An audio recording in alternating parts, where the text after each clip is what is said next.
ज़बान, सबसे पहले ये बताइए कि जो इन लार्ज पब्लिक रिएक्शन है बांग्लादेश के लोगों का, वो क्या है? ये सज़ा जब अनाउंस की गई तो उसके बाद लोगों ने क्या राय दी?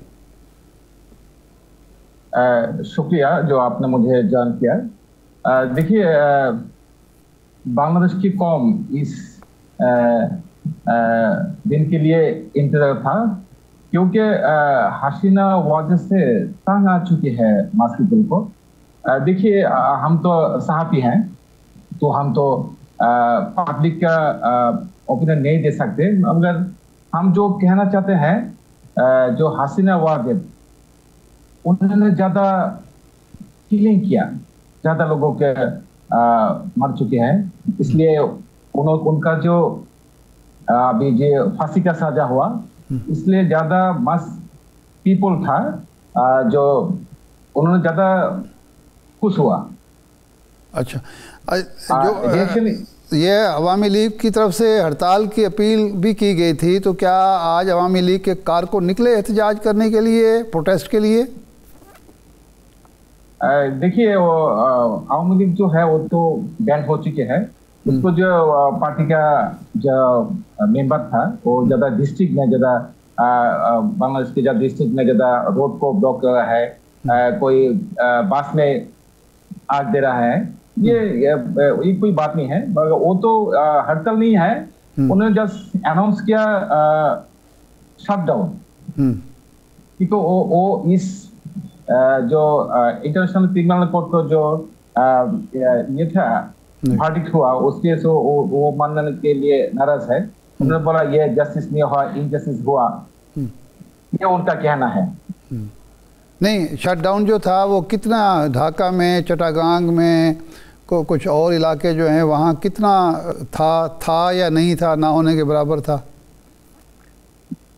ये कुछ आदमी था जो हाईवे रोड पर दहशतगर्दी किया, ज्यादा पीपल नहीं था। अब जो पुलिस और लॉ इन्फोर्स आ रहा है तब वो उधर में निकल जाता है। इस तरह हो सकते हैं, ज्यादा अच्छी तरह उसके साथ कोई तलबा नहीं है, कोई आदमी नहीं है, कोई नहीं है। एक बात आपको मैं बोलूं, हसीना वाजह जो था गवर्नमेंट था, उसके रहने के बाद अभी कोई सियासी जमात जलसा नहीं कर सकते हैं। अच्छा, कोई डेमोक्रेसी नहीं था, सब कुछ उनके कब्जे में है। और जस्ट मैं तो साफी हूँ, मैं इस तरह नहीं बोल सकते, मैं बोलना पड़ता है। सब कुछ जो आदर्श बांग्लादेशी पीपल है वो ज्यादा वो इस बारे में ज्यादा खुश है, क्योंकि वो जो डिक्टेटर था और उसको हिंदुस्तान की कहने पर वो सब कुछ करते हैं। मैंने आपको बोला जो कोई सियासी जमात नहीं था, मैंने बोला ये साजिश नहीं है, ये सियासत भी नहीं है, ये रियलिटी है। सही है। ज़बान, ये बताएं कि ये आज जिस अदालत ने सज़ा सुनाई है हसीना वाजिद को, ये वही इंटरनेशनल क्राइम ट्रिब्यूनल है जो 2010 में हसीना वाजिद ने खुद बनवाया था और जिससे दर्जन से ज़ायद लोगों को सजाए मौत हुई थी? जी जी, भाई हसीना वाजिद ने ये कोर्ट क्रिएट किया, उस कोर्ट पर उसका सजाए मौत हुआ। उन्होंने क्रिएट किया कोर्ट को। अभी जो ज्यादा आदमी था ये जान चुकी है, जो वार कैदियों के जो इल्जाम लगाया था, जो लोगों उन्होंने फांसी में लटकाया था, उस आदमी का जो रिलेटिव है, उन्होंने ये बात बोला, जो ये अल्लाह की रहम है, उन्होंने जो किया मेरे फैमिली के साथ, अल्लाह ने सब कुछ उसका बदला अल्लाह तबारक व तआला ने उसका जवाब दिया। अल्लाह की तरफ से जवाब आया, कुदरत की तरफ से जवाब आया। ठीक है, जवाब आया। ये बताइएगा। जी जी जी जी जी, माने जो शेख हसीना वाजिद अभी भी जो आदमी था, तलवा था, उन्होंने दूसरी बार उसका जो घर है धानमंडी 32 नंबर में दूसरी बार गिराए के लिए गया था। अच्छा, अभी भी ज्यादा आर्मी था, पुलिस था, उन्होंने उसने रोका। अच्छा। तो उसका कहना है भाई वो तो घर नहीं है, वो तो गिर चुके हैं, दूसरी बार क्यों भाई इसमें आपको डिस्ट्रॉय करना चाहिए। वो जो प्रोटेस्टर तलबा है, उन्होंने बोला हसीना वाजिद उसका जो फादर शेख मुजीबुर रहमान, उसका कोई हम निशाना मिट देंगे, वही कोई घर इधर में नहीं रह सकते, क्योंकि वो ज्यादा हिंदुस्तान का स्पाई था। अच्छा, धान मंडी अब का वाला घर जो है वो मौजूद है, गिराने नहीं दिया गया, लोगों की ख्वाहिश थी कि उसको गिरा दिया जाए। जी जी अच्छा, ये फरमाएं कि जी ये बताएं कि वो तो मोहतरमा तो खुद फरार हो गई, अब उनके जो करीबी साथी थे जो हुकूमत में थे या असम्बली में थे, वो कोई मौजूद हैं ढाका में या बांग्लादेश में, या वो सब के सब फरार हो गए हैं? सब कुछ सब फरार हो गए। अभी भी हिंदुस्तान में, हिंदुस्तान उसे पेट्रोनाइज कर रहे हैं। जो अदर जो पॉलिटिशियन है, जर्नलिस्ट है, वो जानते हैं कि हिंदुस्तान अभी भी बांग्लादेश गवर्नमेंट का फॉरेन एडवाइजर था, उन्होंने इंडिया से अर्ज किया कि आपको शेख हसीना को वापस भेजना चाहिए। अच्छा। उन्होंने बोला भाई ये पॉसिबल नहीं है। क्यों वही पॉसिबल नहीं है? आपको उन्हें उसे रहने दिया उस तरह, उससे हिंदुस्तान में रह के वो कॉन्स्पिरेसी कर रहा है। अच्छा, आपके ख्याल में ये कितने लोग होंगे? आप एक सहाफ़ी के तौर पर आपने भी बाकी सहाफ़ियों की तहकीक होगी, कितने लोग हैं इस वक्त साबिक़ अरकान असम्बली हैं, पार्लियामेंट हैं, अवामी लीग के अहदेदार हैं जो हिंदुस्तान में बैठे हुए हैं और वहाँ से बैठ के ज़ाहिर साजिशें भी कर रहे होंगे? मेरे ख्याल से जो टॉप लीडर था, उसका जो फॉर्मर मिनिस्टर था, ज्यादा आदमी था, उसने वो अभी भी फरार हो गए हिंदुस्तान में। उसका जो टॉप माने आपको जो टॉप लीडर था वो भी फरार हो गए, उधर में रहते। क्योंकि मैं फ्रैंकली बोल रहा हूँ, तो क्या मैं ज्यादा साथी हो, जर्नलिस्ट हो, इस तरह मुझे अपने नहीं देना चाहिए, क्योंकि मैं भी एंग्री था उसके एयर से, क्योंकि अभी भी जो हो रहा है उसका प्रिस्क्रिप्शन हिंदुस्तान से आ रहा है।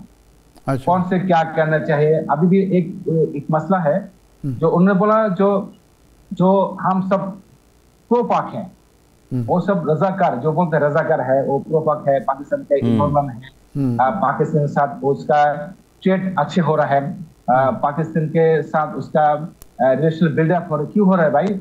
वो कि ये क्या इस पाकिस्तान है, ये उसका कहना है ये। अच्छा, नहीं अभी अगर आप जवान साहब ये बताइए कि जो हिंदुस्तान है, क्या बांग्लादेश के अवाम अब हिंदुस्तान को दोबारा कोई खेल खेलने की इजाज़त देंगे जो इस वक्त अवाम के जज्बात हैं, और ये हसीना वाजिद को प्रोटेक्शन या तहफ़्फ़ुज़ देने का मकसद क्या है नरेंद्र मोदी का, ये नई दिल्ली का?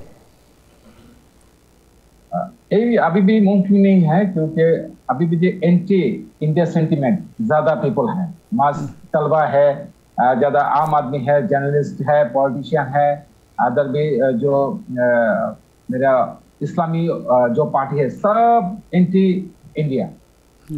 वो कहना है कि इंडिया भाई मेरा देश को उन्होंने ये प्रोविंस समझ रहा है, क्योंकि ये तो हिंदुस्तान का प्रोविंस नहीं भाई, हम आजादी मुल्क है। और जो कहना हिंदुस्तान के इशारा पर कहना चाहते हैं, ये हम जो अदर्स मास पीपल है वो ये से नहीं चाहते कि हिंदुस्तान कोई इन्वॉल्वमेंट इधर में हो। अच्छा, ये फरमाएं कि अब इलेक्शन फरवरी में होने वाले हैं, एक तो ये बताइए कि इलेक्शन लाजमन हो जाएंगे, और दूसरा ये है कि कौन कौन सी पार्टीज़ इस वक्त इलेक्शन में हिस्सा ले रही हैं, किसकी पोजीशन आपको बेहतर नज़र आती है? खालिदा ज़िया की, जमात इस्लामी की, हुसैन मोहम्मद इरशाद की पार्टी भी मौजूद है। कौन सी पार्टी आपको ज़्यादा आवाम के करीब नज़र आती है, ज़्यादा सरगर्म नज़र आती है? किसकी कामयाबी के आप इम्कानात देख रहे हैं?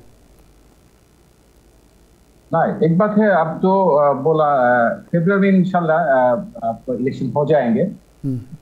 आप देखिए ज्यादा पॉसिबिलिटी है नेशनल पार्टी बीएनपी और जमात इस्लामी, अदर जो एनसीपी है और इस्लाम पार्टी है, वो जस्ट ये कोalition करना चाहते थे। हम कोalition करेंगे, हम बीएनपी के अगेंस्ट में हम लड़ेंगे। अभी भी कोalition नहीं हुआ। ज्यादा पॉसिबिलिटी है बीएनपी का, ज्यादा बिग पार्टी है, इसका आगे ज्यादा है, इसका पॉसिबिलिटी है। और आपने जो बात बोला जातीय पार्टी, वो तो इसका हसीना वाजद का साथ दिया था, उससे वो नहीं लड़ सकते इलेक्शन में।